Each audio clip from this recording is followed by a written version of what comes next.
Sharma. I am from Sri Bala Tutorial. Welcome back to our channel. So आज हम पढ़ने वाले हैं Hindi medium 10th standard science 2 का 3rd चैप्टर सजीवों में जीवन प्रक्रिया भाग 2। तो जैसे कि आप सभी को पता है कि सजीवों में जो प्रक्रियाएं होती है वो भिन्न भिन्न तरह से होती है। तो आज हम उन्हीं प्रक्रियाओं में से एक प्रक्रिया पढ़ने वाले हैं जिसे कहा जाता है प्रजनन। तो प्रजनन एक ऐसी प्रक्रिया है जहां पर सजीव अपने जैसे ही नए सजीवों की उत्पत्ति करते हैं, उसे कहा जाता है प्रजनन। अभी जो प्रजनन होता है ये दो प्रकार के होते हैं, लैंगिक प्रजनन और अलैंगिक प्रजनन। अब क्या भिन्नताएं होती है ये दोनों प्रजनन के बीच में हम उसे देखेंगे। तो सबसे पहले अगर मैं लैंगिक प्रजनन की बात करूं तो लैंगिक प्रजनन में जो प्रजनन होता है वो युग्मकों की सहायता से होता है। उसी के कंपेयर में अगर मैं अलैंगिक प्रजनन की बात करूं तो ये कायिक कोशिकाओं की सहायता से होता है। लैंगिक प्रजनन में दो जनक की आवश्यकता होती है, लेकिन अलैंगिक प्रजनन एक जनक से भी हो जाता है। उत्पन्न होने वाला नया सजीव जनक से भिन्न होता है। जैसे कि लैंगिक प्रजनन की बात की जाए तो लैंगिक प्रजनन के उदाहरण में हम मनुष्य की बात कर सकते हैं। तो जैसे कि हम मनुष्य, हमारे माता पिता जो है हम मतलब जो उनके बच्चे होते हैं वो अपने माता पिता से भिन्न दिखाई देते हैं, तो उसे कहा जाता है लैंगिक प्रजनन, क्योंकि वहां पर उत्पन्न होने वाला जो नया सजीव है वो उनसे क्या होता है, भिन्न होता है। लेकिन उदाहरणार्थ अगर मैं बात करूं अलैंगिक प्रजनन की, तो अलैंगिक प्रजनन में ऐसा कुछ भी नहीं होता है। जैसे कि उदाहरणार्थ हाइड्रा जब अपने बच्चों को बॉर्न करता है, पैदा करता है, तो बच्चे में और जनक में कोई भी भिन्नताएं नहीं होती। तो ये होता है अलैंगिक प्रजनन। लैंगिक प्रजनन दो प्रकार से होता है। सबसे पहला युग्मक का निर्माण होता है, उसके पश्चात फलन होता है, फलन के पश्चात युग्माणु का निर्माण होता है। अगर अलैंगिक प्रजनन में बात करूं तो यहाँ पर ऐसा कुछ नहीं होता। यहाँ पे अलैंगिक प्रजनन भिन्न भिन्न प्रकार से, भिन्न भिन्न सजीवों में भिन्न भिन्न प्रकार से होते हैं। जैसे खंडी भवन, स्पायरोगैरा में होता है बीजाणु का निर्माण। ऐसे और भी बहुत सारे अलैंगिक प्रजनन हैं। तो हम इसके आगे पश्चात करने वाले हैं अलैंगिक प्रजनन एक कोशिकीय सजीव में। तो एक कोशिकीय सजीव में अलैंगिक प्रजनन भिन्न भिन्न तरीकों से होता है। हम 3 पार्ट को देखेंगे। पहला द्विविभाजन, बहुविभाजन और मुकुलन। तो सबसे पहले हम बात करते हैं द्विविभाजन की। अगर द्विविभाजन की बात की जाए तो द्वि मतलब होता है दो और विभाजन मतलब होता है बांटना। ऐसी कोई प्रक्रिया हो जिसके कारण किसी भी चीजों को 2 भागों में बांट दिया जाए तो उसे कहा जाता है द्विविभाजन। अब ये द्विविभाजन 3 तरीकों से होता है। एक सरल द्विविभाजन, क्षैतिज द्विविभाजन, ऊर्ध्वाधर द्विविभाजन। सरल द्विविभाजन की बात की जाए तो उदाहरण में अमीबा आते हैं। अमीबा को सरल द्विविभाजन क्यों कहा जाता है, क्योंकि उसका कारण है कि किसी भी एक्सिस से अपने आप को क्या कर सकते हैं, बांट सकते हैं। किसी भी अक्ष से अपने आप को बांट सकते हैं, इसीलिए अमीबा को कहा जाता है उनमें सरल द्विविभाजन प्रजनन होता है। क्षैतिज मतलब एक्स अक्ष। तो जैसे कि आप देख रहे हो यहाँ पर पैरामोशियम है उदाहरण में, तो पैरामोशियम में जो प्रजनन हो रहा है वो क्षैतिज पंक्तियों में हो रहा है, इसीलिए पैरामोशियम को क्षैतिज द्विविभाजन प्रजनन कहा जाता है। युग्लिना में ऊर्ध्वाधर द्विविभाजन होता है। तो कैसे होता है, देखो ये y अक्ष से कट रहे हैं, अपने आप को 2 भागों में बांट रहे हैं, इसलिए उसे कहते हैं ऊर्ध्वाधर द्विविभाजन। उसके पश्चात हम आते हैं बहुविभाजन पे। तो बहुविभाजन की बात की जाए तो बहुविभाजन में उदाहरण में अमीबा है। तो अमीबा कब काम करते हैं, जब पर्यावरण अनुकूलित नहीं होते।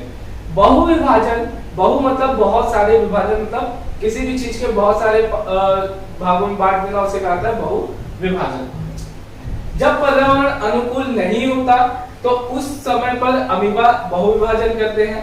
जैसे कि यहाँ पर ध्यान दें, ये क्या है हमारा अमीबा। जब पर्यावरण अनुकूलित नहीं होता, जैसे कि उदाहरणार्थ अभी अचानक से बहुत तेज बारिश आ जाए तो हम बाहर नहीं जाते घूमने, तो ये हमारे लिए क्या है, पर्यावरण अनुकूल है। तो पर्यावरण अनुकूल होना मतलब जो हमारे लिए सुरक्षित नहीं होता, तो उस समय पे अमीबा अपने ऊपर एक लेयर फॉर्म करता है, एक परत फॉर्म करता है, उसे कहा जाता है पुट्टी। ये पुट्टी के अंदर अमीबा अपने आप को 1 से 2, 2 से 4, 4 से 8 इस तरीके से अपने आप को विभाजित करते रहते हैं जब तक पर्यावरण उनके अनुकूल नहीं होता। जैसे ही पर्यावरण उनके अनुकूल होता है, ये जो पुट्टी होती है, परत होती है, पड़ती है और इस पुट्टी में से सारे अमीबा क्या होते हैं, बाहर की ओर निकल जाते हैं। तो इसे कहा जाता है बहुविभाजन, क्योंकि एक पुट्टी के अंदर से एक बार में 2 से अधिक अमीबा निकल रहे, इसीलिए उसे कहा जाता है बहुविभाजन। इसी के पश्चात में मुकुलन की बात की जाए तो मुकुलन किण्व या ईस्ट के अंदर पाया जाता है।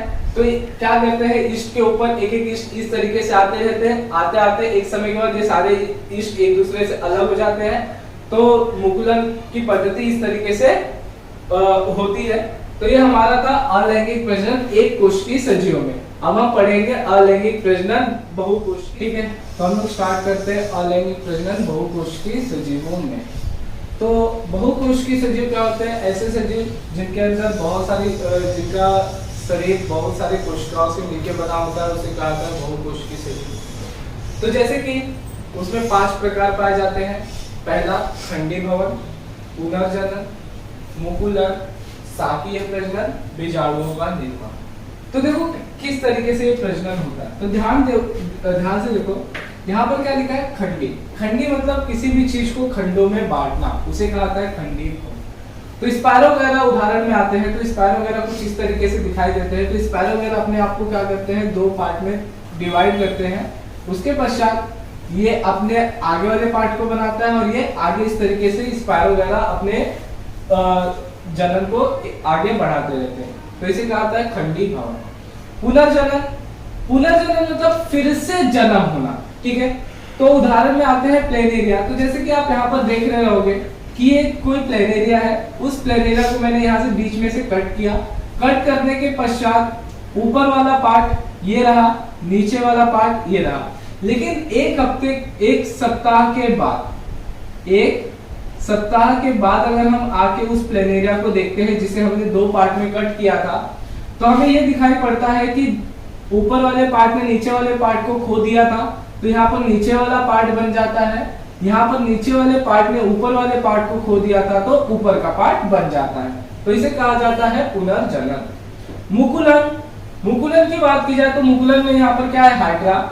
हाइड्रा में क्या होता है, मुकुलन होता है। जैसे पेड़ में एक शाखा निकलती है, उसी तरीके से हाइड्रा में एक शाखा निकलती है।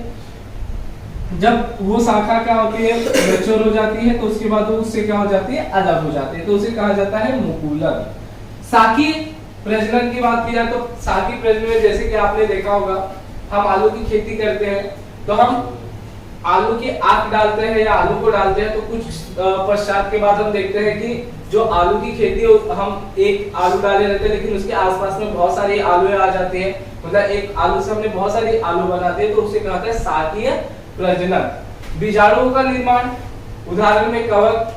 जैसे कि पेड़, हम किसी भी फल के बीज को खाए, हम उसको यूपी में खा रहे हैं, लेकिन उसके बीज को महाराष्ट्र में लाकर अगर हम किसी मिट्टी में डाल देते हैं तो वहां पर ग्रो होता है। कि किसी तरीके से बीजाणु का निर्माण भी इसी तरह से होता है।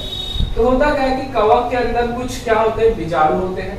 वो बीजाणु बीज की तरह काम करते हैं। ये बीजाणु जितनी भी दिशा में जहां जहां पर जाते हैं, वहां वहां पर ये अपने कवक को क्या करते हैं, फैला देते हैं। इसे कहा जाता है बीजाणुओं का निर्माण।